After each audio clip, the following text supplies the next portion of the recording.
Good morning. This is KELOLAND on the go with all you need to know in news and weather as you start your day. Rapid City Police say 2 people wanted in connection with a weekend shooting that left 2 men dead have been arrested. Officers were called to an apartment on Surfwood Drive Saturday morning for gunshots. The 2 victims were found inside. The investigation brought authorities to a home in the area of Wood Avenue on Sunday. Several people inside were arrested. However, the suspects were not there. On Tuesday, Rosebud Sioux Tribal law enforcement found Robert Yellowbird and Benita Cisneros. Police say Cisneros was driving a car connected to the shooting. Yellowbird was also wanted for a separate shooting earlier this month. However, area law enforcement are still looking for 20-year-old Chase Quickbear and 15-year-old Rochelle Janice. Police say they may be armed and should not be approached. If you have any information on where they may be, you are asked to call Rapid City Police. We're hoping to learn more about an incident that brought Sioux Falls police to the northeastern part of the city early this morning. Our KELOLAND news crew was able to capture this video of the scene. An officer tells us no injuries were reported. More information is expected to be released at this morning's police briefing. You can watch it live right here on KELOLAND.com starting at 10:30.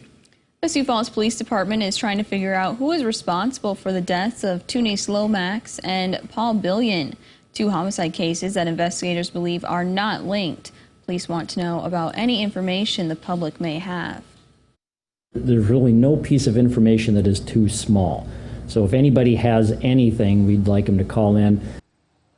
If you would like to submit an anonymous tip to investigators, you can do so via Crime Stoppers by calling 367-7007 or by using their P3 Tips app. A reported bank robbery in Sioux Falls ended with an arrest. Police and highway patrol officers were called to the Wells Fargo on North Cliff Avenue around 11 a.m. Tuesday.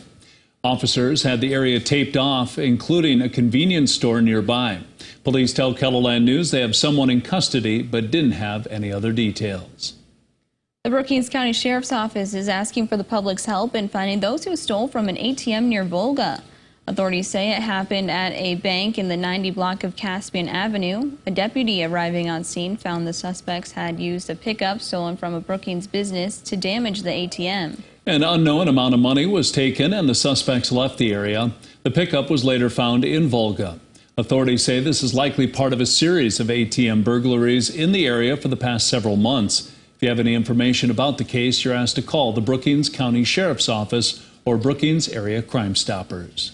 Well, now let's send it over to meteorologist Brian Carsons for a check of this morning's weather. Good morning, Brian.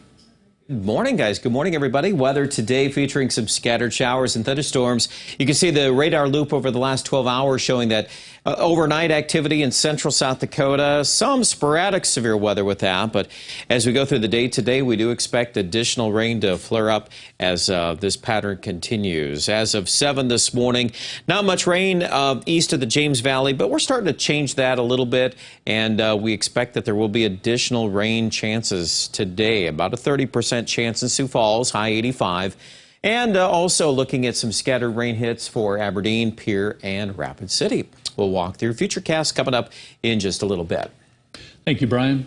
South Dakota lawmakers spent more than $368,000 on impeaching former Attorney General Jason Roundsburg and removing him from office. That's according to a report delivered to the legislature's executive board.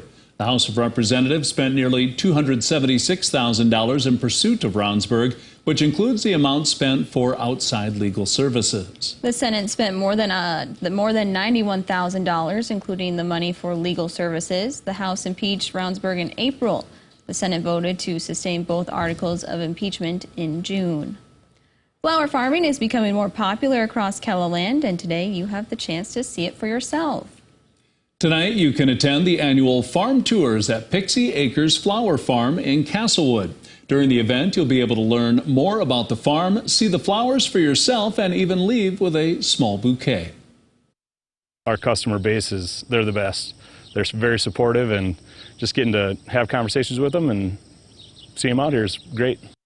Tickets are required to attend the event and the tours, which will be offered at 5:30 and 7 p.m. Kids in the Sioux Falls School District head back to school real soon.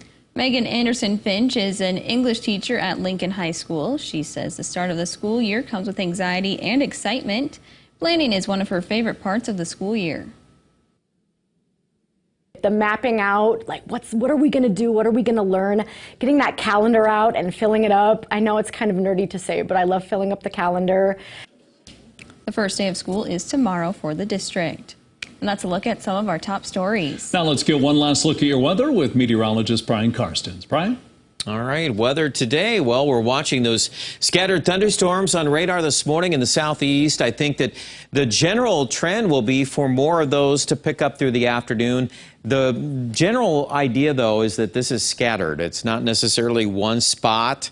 Everybody's kind of in the same boat when it comes to the chance of rain later this afternoon and especially early this evening.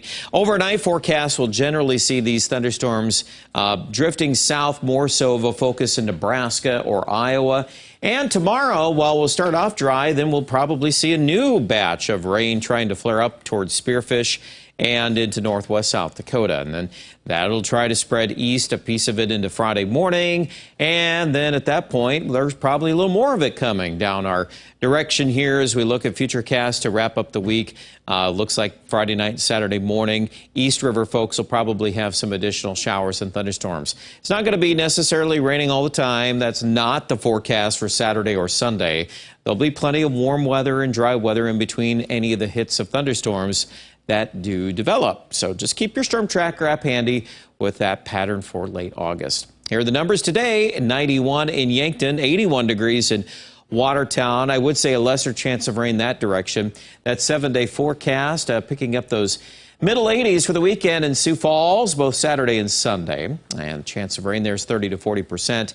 I would say right now Aberdeen is probably at least as high as Sioux Falls on the chance of rain for Saturday. And then no major changes to temperatures early next week. Pierre's going to be warm, but not necessarily hot, with highs in the upper 80s for the weekend. And we've been getting some rain around Pierre the last 24 to 48 hours. So, we'll kind of try to hit that again and maybe crisscrossing some of these zones that have picked up some nice rains. And if you've missed out, I would say that a batch coming out of the Black Hills Thursday night could pick up some rain here west and northwest of Pierre, and we're hopeful that the Black Hills will also pick up that rain, especially Thursday night into Friday morning.